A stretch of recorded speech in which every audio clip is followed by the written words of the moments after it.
मुगाच्या डाळीची भाताची खिचडी केली. तुम्ही घरी का? आता आपण मुगाच्या डाळीची खिचडी बनवणार आहे. तेल टाकले, 2 उळे तेल हे टाकले. अर्धी वाटी मुगाची डाळ धुवून घेणार आहे.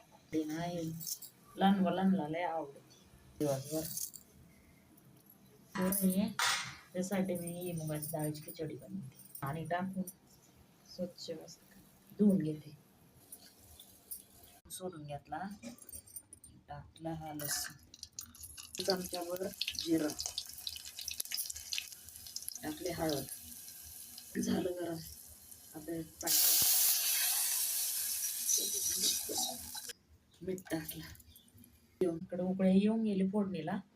आता मी त्यावर टाकते, तांदूळ धुवून घेतले म्हणजे सोडून देते तर काय होऊन जाते.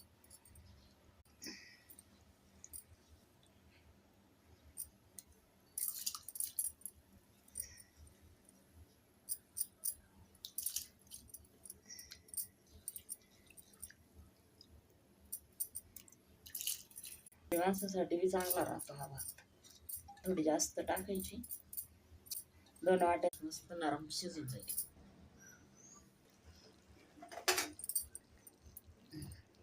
ही डाळ टाकायची. मस्त चविष्ट अशी मसुराची डाळ केली. नक्की सांगा, तुम्ही बनवा. मी बनवली तशी तुम्ही बनवा. मसुराची डाळ खायला छान लागते.